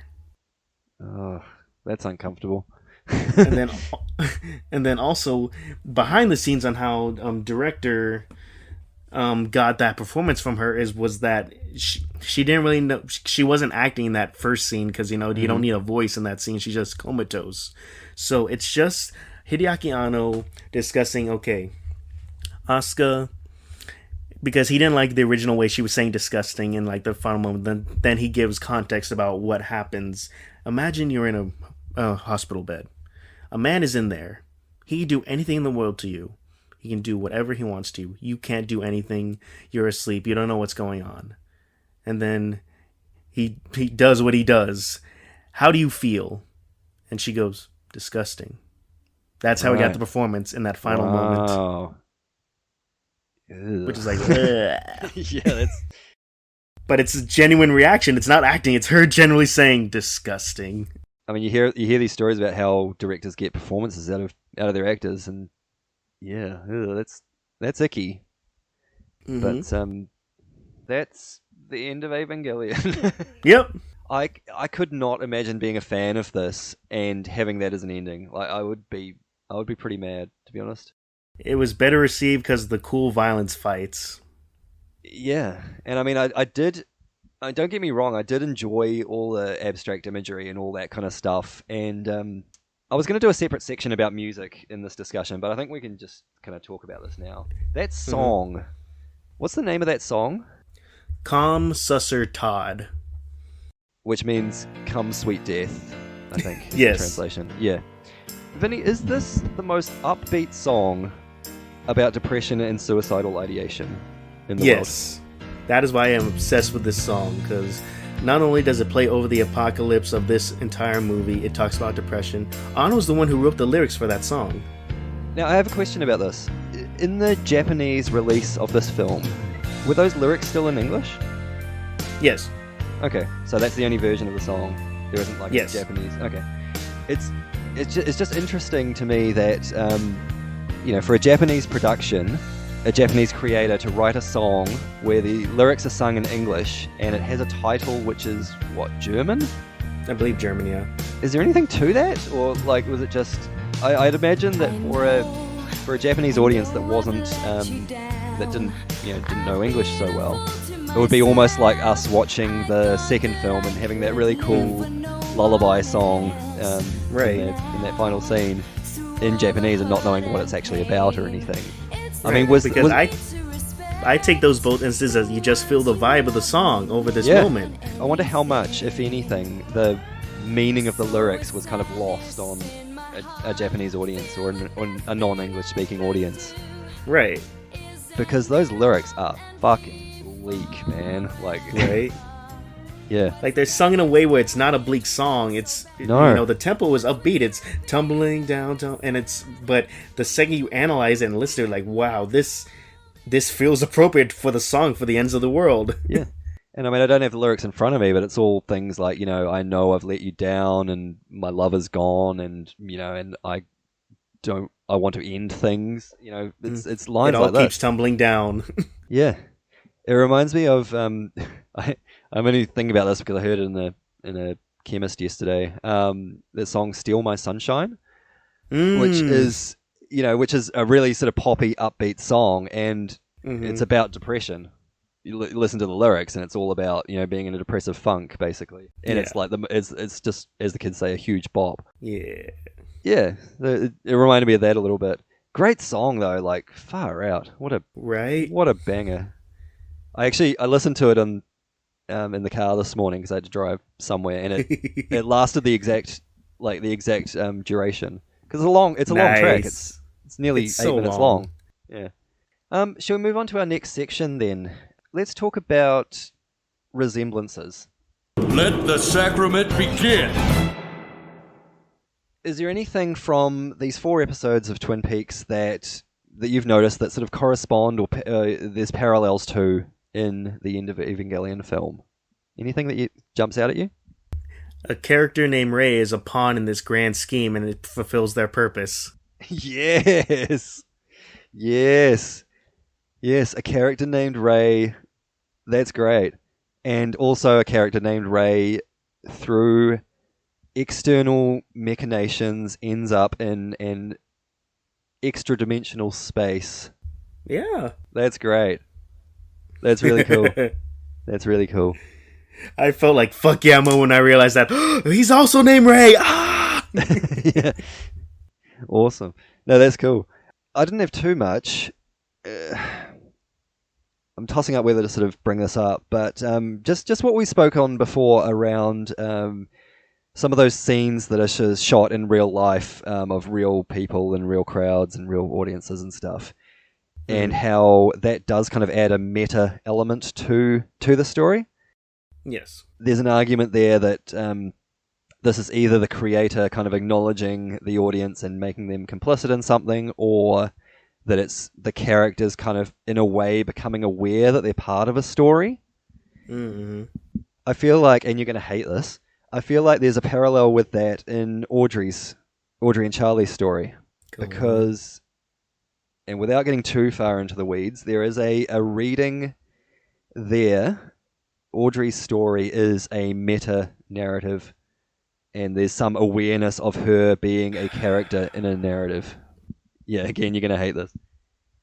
And it's just little things. Like, at some point, Charlie says something to her about, Audrey, do I have to end your story now? Which kind of throws her for a loop. There's also the fact that Eddie Vedder's song, or Eddie Vedder, is introduced at the Roadhouse by his real, actual birth name. Mm-hmm. Which people have interpreted as being, is this perhaps set in our real reality? Mm-hmm. Because of that. Also the fact that Audrey's dance is referred to by the MC at the Roadhouse. Yeah. There's a scene in the original series where she dances to that music, and the name of the track on the official soundtrack is Audrey's Dance. So the name of that track is Audrey's Dance.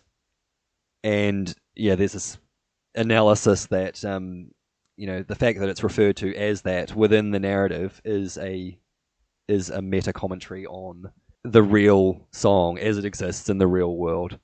So I mean, again, this is all open to interpretation. There's no sort of clear answer on any of this bullshit. But Yep. There was a little parallel that I found. Is there's inklings towards perhaps there's something at a meta level going on in both of these texts. Nice. Let's plug on ahead. Let's start wrapping this up. So the next couple of episodes that you'll be watching, Vinny, are the finale. A two-part finale. Part 17, The Part Dictates the Future, and Part 18, What Is Your Name? I thought it might be fun to do a little bit of wild speculation about what we and you might see in the next 2 hours of the final 2 hours of the return. Yep. So what I'm going to do is I'm going to throw out a bunch of kind of scenarios or questions or ideas. We'll use it as a springboard for a bit of a discussion, but I want you to give me kind of a percentage chance that we might see this. So, if something you think is really, really likely, it might be 90 or 100%. If it's absolutely not going to happen, it's maybe like a 10% chance of it happening. Yeah. First scenario, do you think in the next 2 episodes we're going to get any more or any kind of resolution to Audrey's storyline? What percentage? 0%, 0%, 0%. 0%? So you think what we've seen now is the end of Audrey's... I wouldn't be surprised if it was the end. Okay, maybe I'll bump that up to 10%. Maybe it'll just one more scene of just nonsense. But yeah, I have zero faith in that being tied up in a nice little bow for this finale. Cool. What percentage of a chance do you think that the green glove will play a role in the finale? I'm going to say a solid 60%. Yeah? In what way do you think? I think he's going to break out of there because clearly he's like the might of 10 men. He just break out because shit's going down in the sheriff's station and he's there to help. That's what my prediction is. Okay. Do you think we'll get any more with Diane? Ooh. I think likelihood of more Diane is probably a good 40%. Maybe like a flash of her, maybe a one line of dialogue, but I don't think there would be much of her to be in the finale. Okay, what is the percentage that we'll get a surprise David Bowie appearance in the finale? 100%. I am 100%? Fully convinced. Yeah. Yeah? Okay. What about Red Room shenanigans? 100%. 100% more Red Room shit? Oh, yeah. Do you think we'll be any more or anything sort of further with the storyline involving the puking zombie girl? Ooh. I say that's a solid 70% because it's just the weirdest shit and we're going to have probably weird shit in this finale. So I'll say a solid 70%. We have more zombie girl. Okay.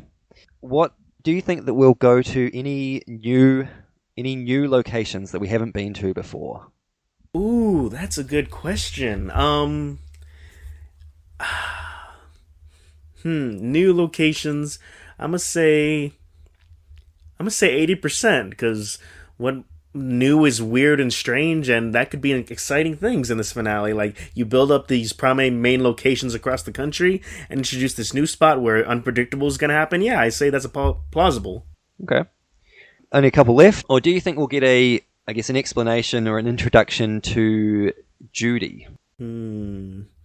I think probably 80% we get something about who Judy is or how she pertains to all this, yeah. Because clearly that's who Mr. C is looking for, so maybe we'll find traces of her or maybe actually find her. But yeah, I think that's likely to be resolved in some manner. Given the limited knowledge that you've got at the moment about, you've only got this pretty much one reference to Judy. Mm-hmm. Do you have any inclination about what or who it might be? So given how she is important to not only Philip Jeffries but also Mr. C, I would say she's probably pertaining to like an old case of the Blue Rose, and how if Mr. C is interested in her, maybe she has stuff about doppelgangers or meaning of manufacturing or destroying of doppelgangers in some manner or fashion is the way I think Mr. C is looking to get information from her. Okay. Interesting. Final question, and this is not so much a percentage, but more of a where's your head at this moment? Do you think that the ending of Twin Peaks: The Return, are we going to see a happy ending, or a tragic ending, or something else? So, I was thinking a lot about this, given that I only have 2 episodes left. I think episode 17 will be a normal-ish, range of episode for what we've gotten earlier. I think 18 is just gonna be a mindfuck. I honestly do believe that. I think we're just setting up all this weirdness, and then 18 will just be just this absurd, abstract thing where we're not gonna really get answers, but more questions. And I think the ending will be. I think it'll be Cooper being confronted with something either like mortality-wise or Laura Palmer-wise, but I think it'll be a bittersweet ending for our dear Dale Cooper. That is what I have come up with in my head for what's going to happen in episode 18. Okay. Anything kind of prompting that? Like, what's... Just interested in your thought process behind that. Just because I feel like episode 8 can't be just the only mindfuck in this entire all, and where else to do a mindfuck but the finale, where you expect like this grand finale, all these characters coming together, big shootout, big battle, whatever you have, but honestly you can just do something so abstract and different in the finale with just how different episode 8 was. Just all these things where it's clearly guiding, the Mitchums and Cooper going to Twin Peaks, and then Mr. C being out there probably heading to Twin Peaks as well, and then just you can set the expectations for this final confrontation and then just blow those expectations away with Red Room shit or just weird other dimensional shit that I think the finale will be.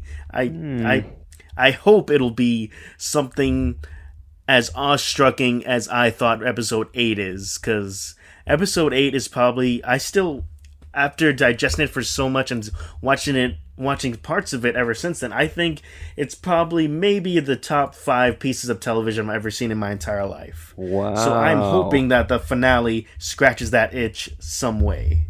Wow. Okay. I'm not going to give anything away about what's going to happen in these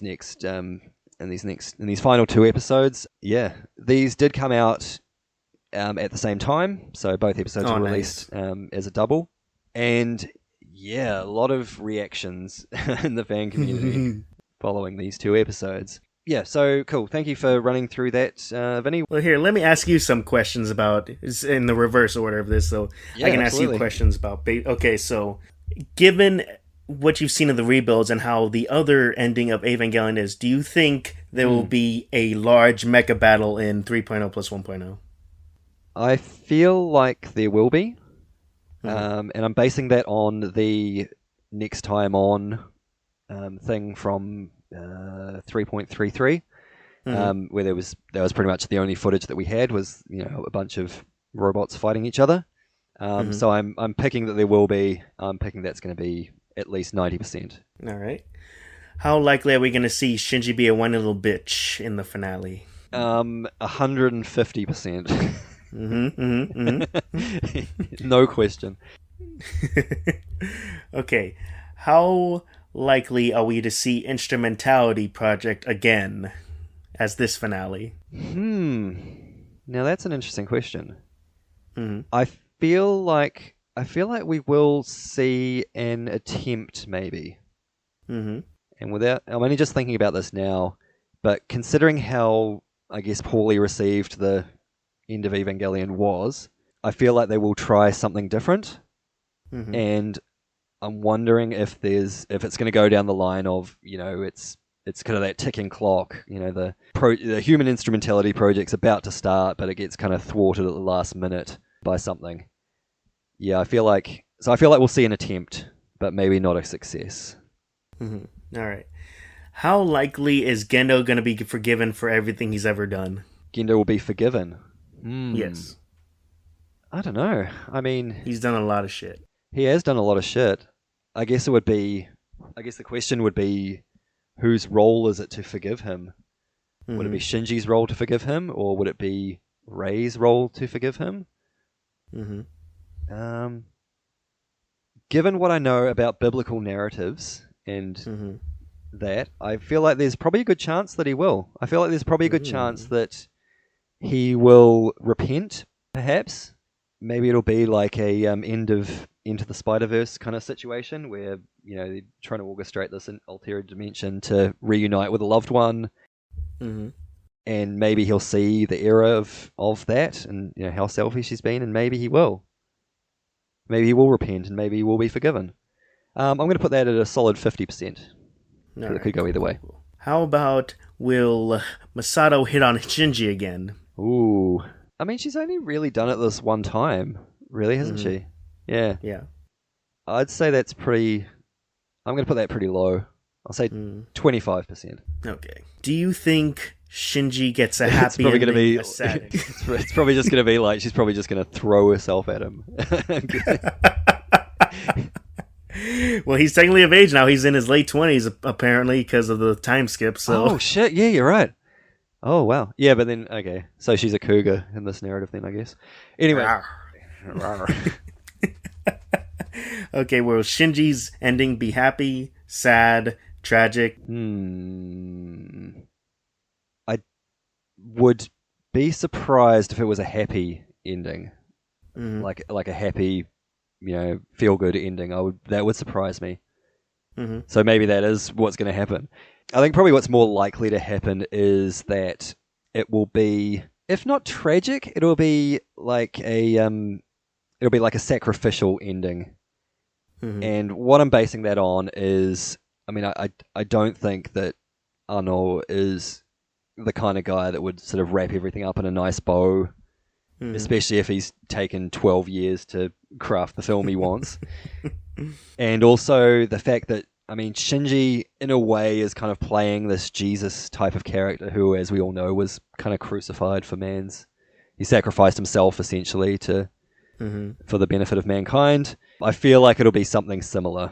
I feel like it'll be kind of a sacrificial ending. So Shinji's fulfilling his destiny, but at great expense and probably at the cost of his life.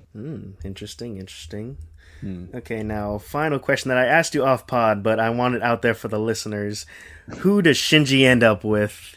In between the decade of this final entry coming, all the shipping wars, who does Shinji end up with? Asuka, Rei, Masato, Mari, Nursing Girl, Kawaru comes back to life, his head exploded, but he's gay for him. Who does Shinji end up with? You know what? I'm going to go out on a limb here, and let me be upfront. This is not behavior that I endorse. But I feel like in this new world, in a post-human instrumentality kind of world, I feel like all living beings will probably be on the same kind of level, and thus Shinji will end up marrying Pen Pen. Yeah! Good man. I know, no Pen Pen in End of Evangelion. No, there was a quick... Wasn't there a quick... I think it was like a group photo of them all, and he was. It was a group photo, but no actual him. No Pen Pen, no Mari. Yeah. Yep. No, he's going to end up with Pen Pen. I will maintain that Pen Pen is going to have some kind of pivotal role. Although, fuck, it's been 14 years. Is he still alive even? Shit. Didn't even think of that. Huh. Yeah. Yep. No, Pen Pen's coming back. Yeah, Pen Pen's key to all of this. I'm putting it out there. I'm going to stick with that. Dude. And my final question is, do you think there'll be a song as good as Calm Susser Todd or the one in 2.22 that's going to play over a tragic event in the finale? Yeah, I reckon.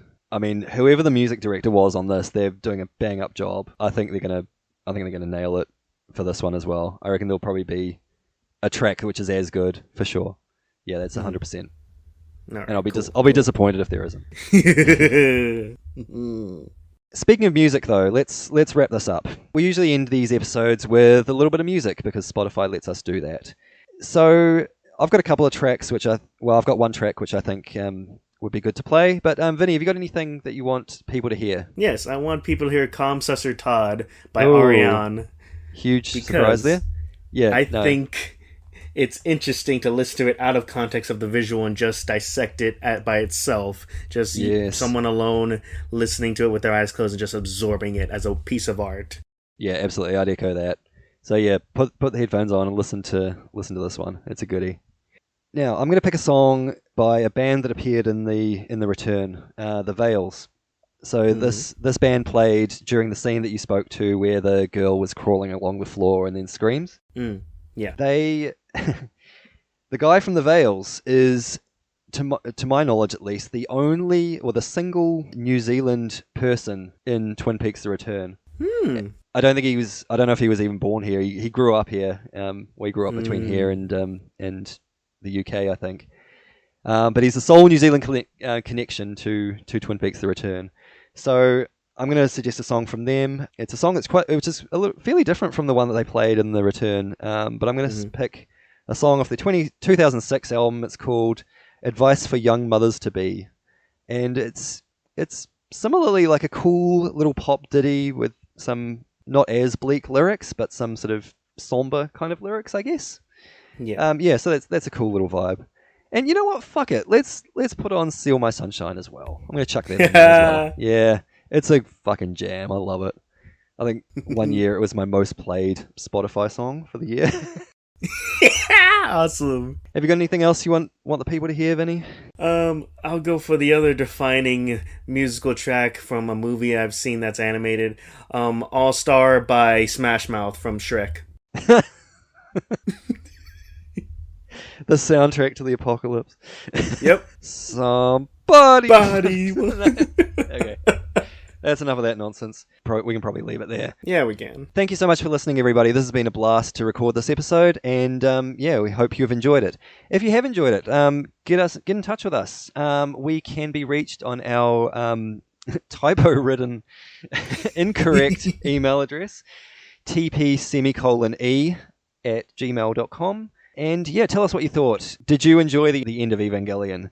Did you really love Audrey's storyline in The Return? Do you think the 7-minute song that I've forgotten the name of already is not a good song? Let us know. Yeah, drop us a line and we'll talk to you next time. See you, Vinny. Bye, boy.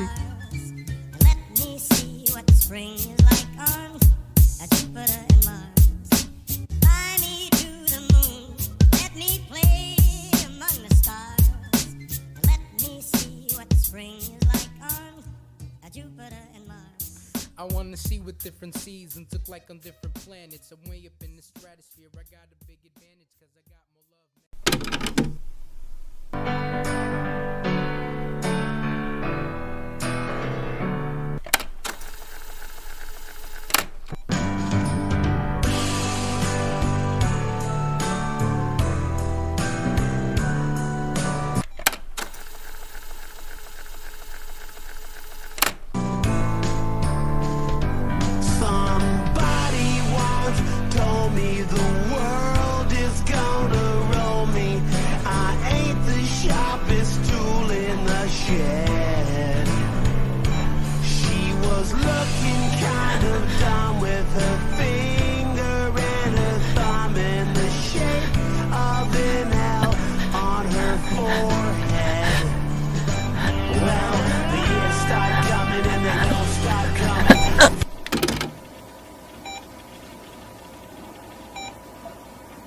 So fucked up.